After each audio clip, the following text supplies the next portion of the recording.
வேணாண்ணா ஒரு நிமிஷம்ண்ணா. சின்னதையாக இருக்கு.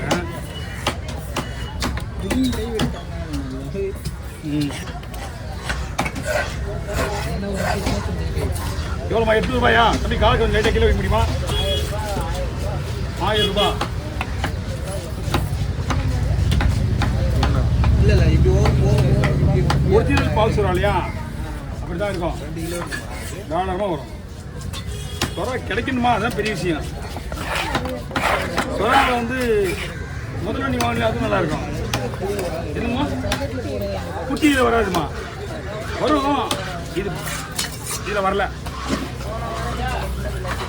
அந்த மெலிசா பேனா மாதிரி வந்த மீனா அது சின்ன அது வந்து அந்த குட்டி வேறம்மா.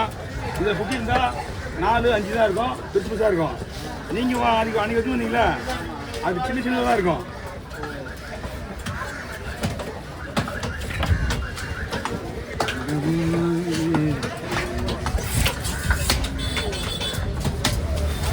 இதுவும் உடக்கிறது தானுங்களா?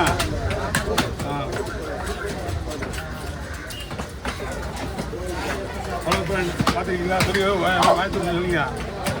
ஏற்று மாட்டாங்க. ஏன்னா சுறா வந்து குழம்பு வச்சு கேள்விப்பட்டிருக்கீங்க, புட்டு வச்சு கேள்விப்பட்டிருக்கீங்க, வறுத்து கேள்விப்பட்டிருக்கீங்களா? இது உறவு தான். இவங்க அப்பத்துலேயே வறுத்து சாப்பிட்றாங்களாம். ஆமாம். என்னம்மா இதா? அது என்னம்மா பண்ண முடியும்? தோல் தான் வேணா வைக்க முடியும். அதுக்கு என்ன பண்ணோம்? இப்படி என்ன பண்ணோம்? இப்படி எடுக்கணும். டேஸ்ட் ஆகாமல் பண்ணால் தான் பண்ணோம்.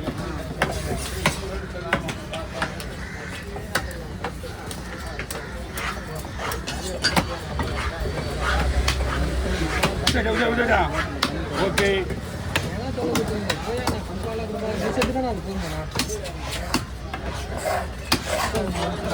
முதல்ல போறேண்ணா.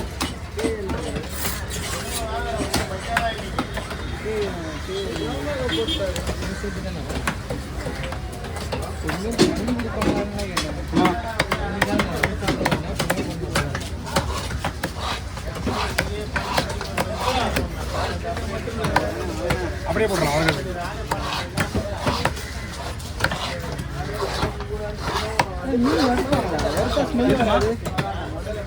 இல்லைம்மா, இதுதான் பால் சோறா. அதுவும் பால் சோறா மாதிரி தான், ஆனால் பால் சோறா கிடையாது. ஆமாம், இதுதான் விலை. சோறா நல்லா இருக்கும். வருத்தா வரும். அது அவங்க தான் கேட்கணும். ஏன்னா மேக்சிமம் சொராவில் வந்து ஸ்மெல் வரும் கண்டிப்பாக. சரியா? ஒரு ஸ்மெல் வரும்ல, அது தெரியக்கூடாதுன்னா மஞ்சளே போடுறாங்க.